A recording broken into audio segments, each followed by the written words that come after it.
This morning, it is my distinct honor to introduce our keynote speaker.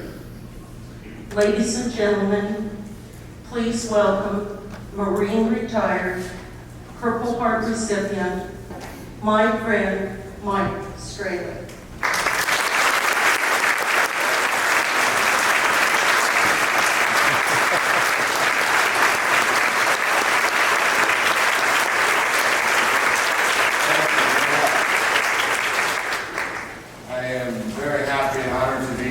To come speak with you today. A lot of you guys are all probably wondering what the heck this Eyes of Freedom thing's all about, who we are. And that's rightfully so. We've been traveling the nation. We have a remarkable story in this exhibition that we travel, this event, this thing just keeps growing and growing and growing, and we're just excited to reach as many people around the country year after year after year into the foreseeable future. I was honored to serve in the Marine Corps and serve with some of the best men I've ever known. And some of the best men I ever knew. And we lost quite a few of them. And it's become my life's mission to travel the image of these men around. And I have to say, not really about them anymore. It's not exactly us traveling the country talking about, Justin Hoffman, Chris Dyer, these specific men from Columbus, Ohio. But we travel the country honoring all of our veterans and all of the families. This whole tribute came to exist because of the families and for the families. Anita Miller, the artist that birthed all of this, did not spend 2.5 years of her life creating this work for any of the Marines. She created it for mom and dad and the wives and the children that were left behind. That's who she was working for. And it's our honor to travel her work around the country and honor everybody. The Quilts of Valor entered my life. I guess I heard of the Quilts of Valor for the first time in 2005 after a really horrific roadside bomb on May 11th of that year that killed 6 of my squad members. And it tried to kill me too. I was hurt really bad. But they're phenomenal Navy corpsmen and Air Force medics, Air Force surgeons. Coming from Western Iraq on the other side of the world, all the way to Bethesda, Maryland, I would say there's probably hands from all 5 branches of the service that had a hand in saving me. Maybe not the Coast Guard. If given the chance, they would have done a damn good job.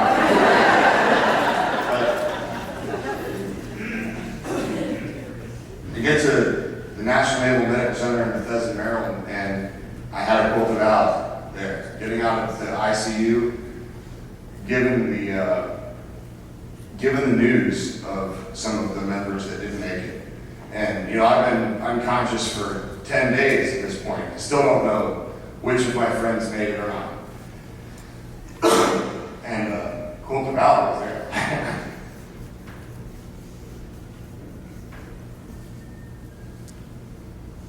Anyways. Do 30 events a year for a decade and you still get choked up every now and then. But anyways, 10 years later I go to Lewiston, Idaho and meet Sharon Ledbetter, and she is a pit bull. We realized, and don't get me wrong, there were other Eyes of Freedom events that had Quilts of Valor presented, even in the early years, 2012 and 13. But it was very rare. And in 2015, we meet Sharon, and we've been working for Sharon ever since. I'm just kidding. But it was very obvious that this is a very natural partnership. This is a very natural thing to bring the ability to present some quilts to some veterans in front of a really great tribute, kind of set the stage for this presentation. It allows us to improve our ceremonies, improve our events, By the time we get there and set up, it's pretty obvious that we came to town to honor veterans and bring everybody from the community in. But in case it's not really obvious, I'm presenting a few quilts that were handmade locally there. Handmade locally there is a really great fit, and that's what we're going to keep doing. I would love to play you about a 6-minute video here. It's something that is going to do a good job of give you a little bit of backstory on us, and then I'll be right back up here to talk to you more. But essentially, just so the cat's out of the bag, the Eyes of Freedom is really, really proud to partner with the Quilts of Valor Foundation nationally as much as we can, or as little as we can. It's going to depend on the areas, it's going to depend on the veterans available, it's going to depend on the quilts available. There's a lot of things. Sorry about that. I just don't ever shut up. There are a lot of variables, but we are darn proud to make something that we've been doing already regionally around the country a national partnership, and that's what we're here to announce. And if you just take a few minutes to check out the Eyes of Freedom Memorial.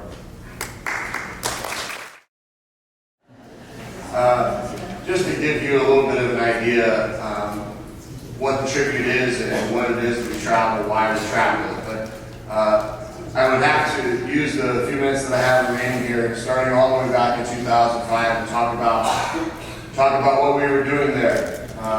No matter what side of the fence you lie on as far as our involvement in Iraq and Afghanistan over the last 15, 20 years.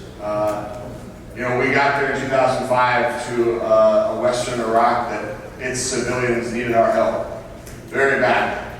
The insurgents were making life for them hell. They were kind of living under the insurgency's thumb, if you will.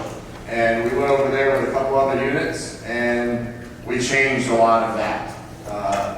We shut down the insurgency in Western Iraq pretty well. We were there for about 8 months and left at the very end of September, early October 2005. And in November, they had their first local elections again.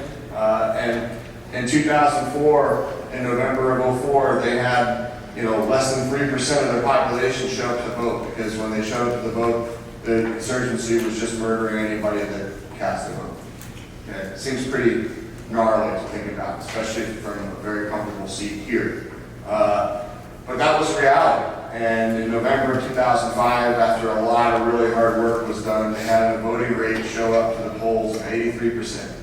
And that's really, the best way that I can sum up the successes of Lima Company and its sister units all in Western Iraq. Lima Company was a Marine Reserve unit. It is a Marine Reserve unit. It's alive and healthy.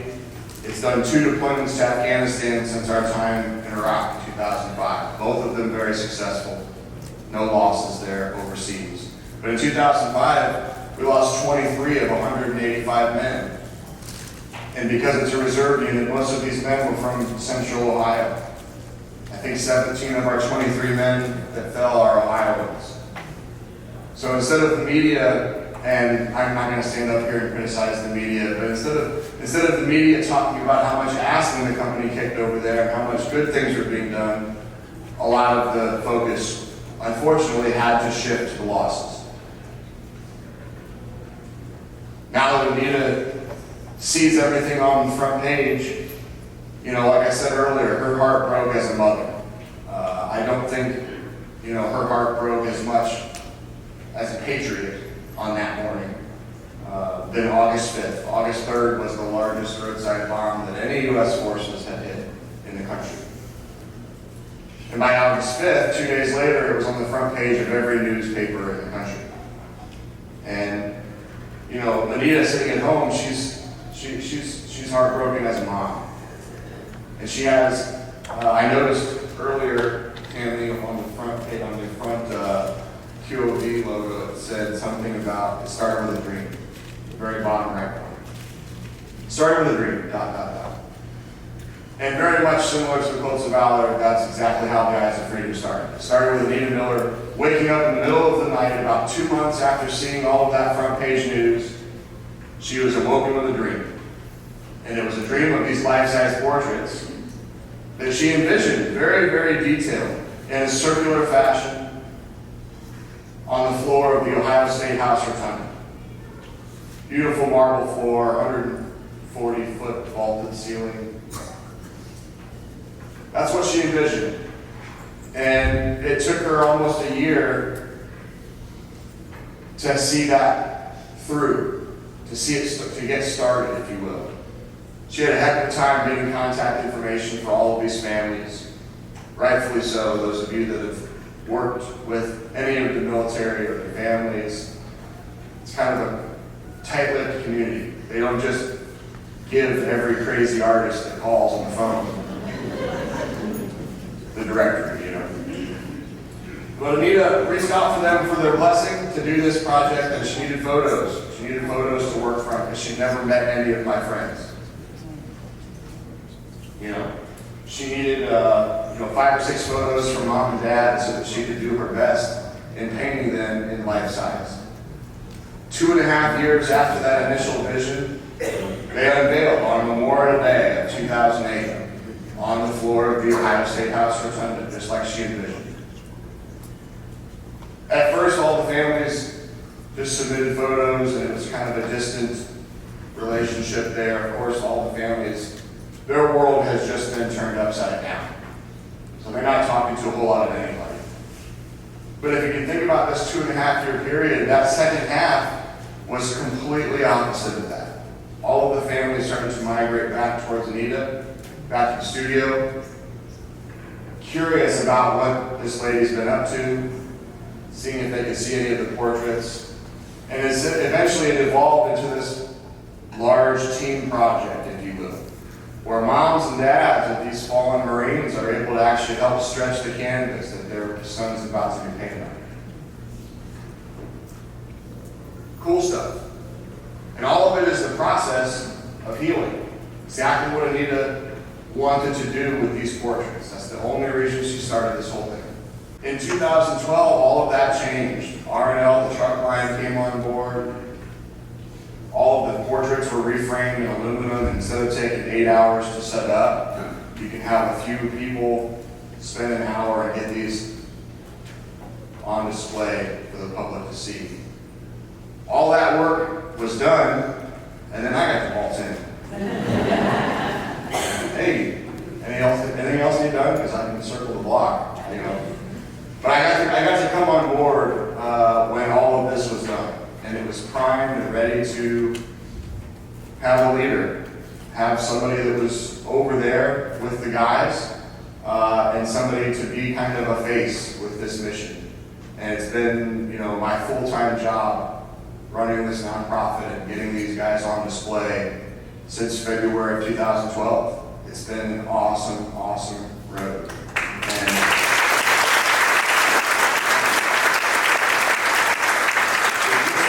a few weeks back, we were in Erie, Pennsylvania, and we celebrated our 300th event.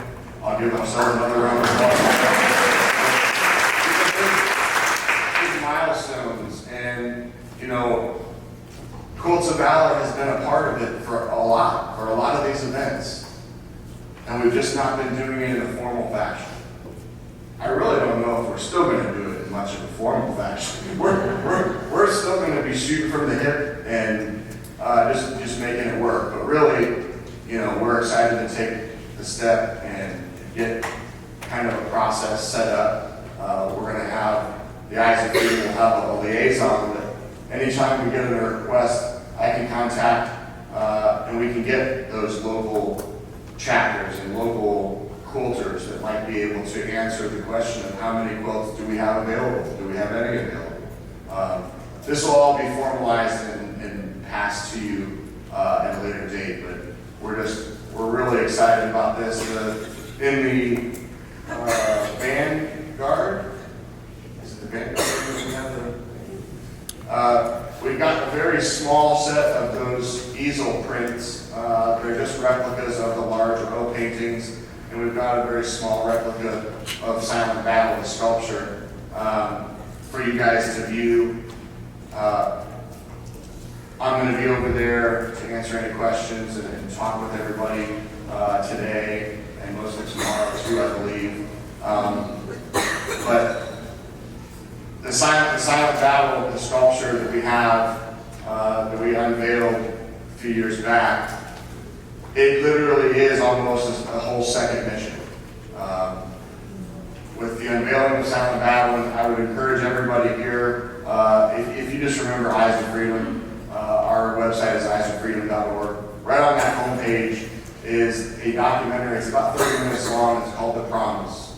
And the film crews that Sharon mentioned coming from Ohio and Colorado out to Idaho for the unveiling of Silent Battle, the film crews that came out there were able to put together a really fantastic documentary called The Promise. And it has everything to do with why we travel.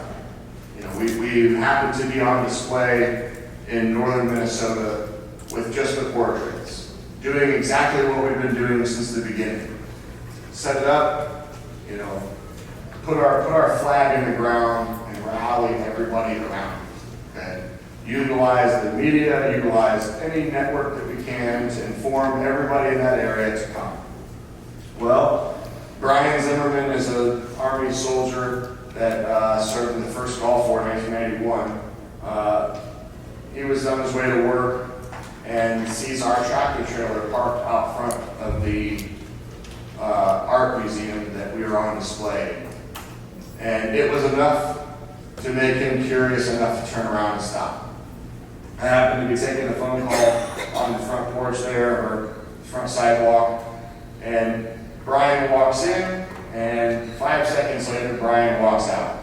And I knew that he hadn't seen the portraits. He didn't even have time to walk from the door all the way into the room where they were at.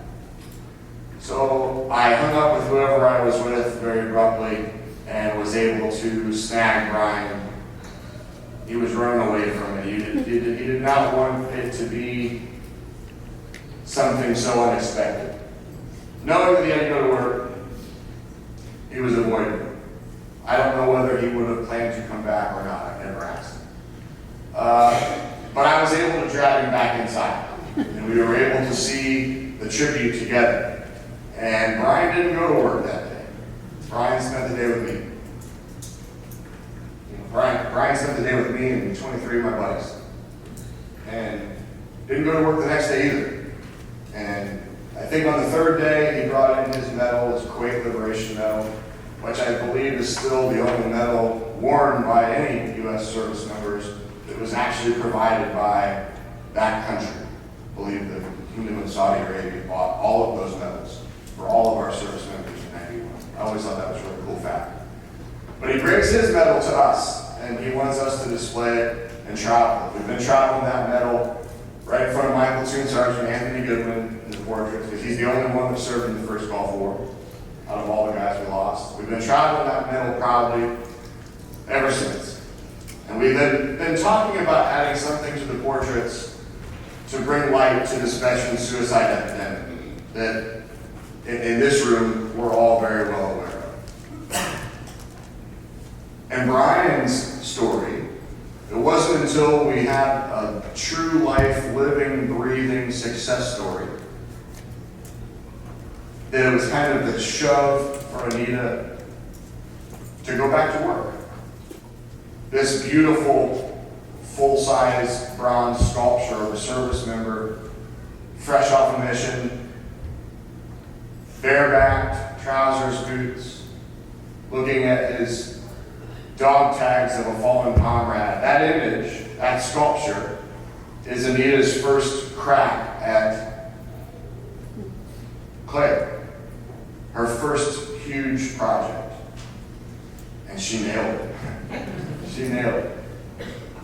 And we're honored to travel that around the country kind of as a centerpiece. We thought it was going to be kind of a cool addition to our mission. We didn't know that it was going to very, very quickly become the mission.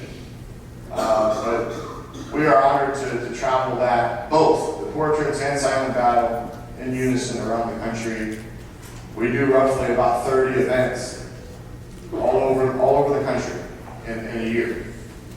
And what I'll leave you guys with, the whole purpose for me giving you guys the inside track on what we're trying to do with the Eyes of Freedom, is now I need you guys to work for us.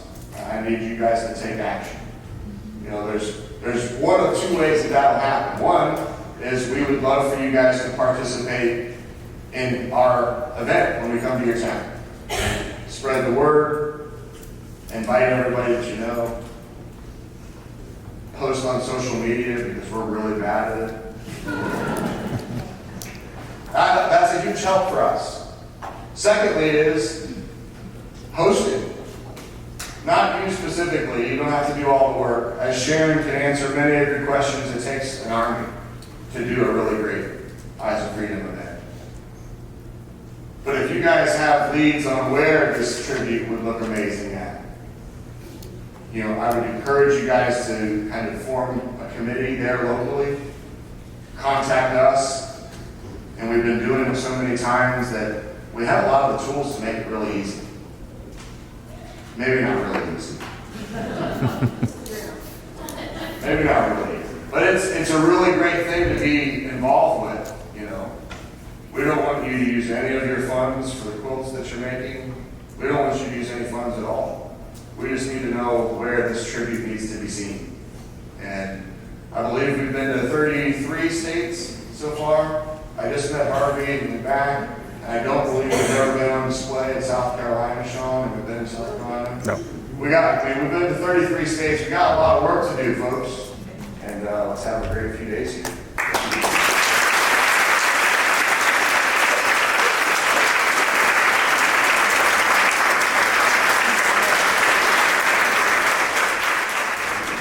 We knew when we saw a silent battle that there would be times when it would be awesome to have it wrapped in a replica of a Quilt of Valor. And so what we have done is to make one, and it is, okay, so it doesn't look like a quilt, but it in fact is a string quilt which honors Al Lind and all of the quilts that he made. Yes, it will fit under the arms and across the back. And probably Mike said, well, he didn't know he was getting it yet. Go on the statue at night, okay? When they put it down. Now, the label says, in recognition of the partnership between Quilts of Valor Foundation and Lima Company Memorial. This pattern represents Quilt of Valor icon, World War II prisoner of war, Al Lind, Othello, Washington. His string piece tops numbered over 450 prior to his death in 2010. Inspiration for Silent Battle, Brian Zimmerman, United States Army Ranger 1, Iraq veteran, received one of Al's last Quilts of Valor. So QOV offers service members and veterans comfort and healing.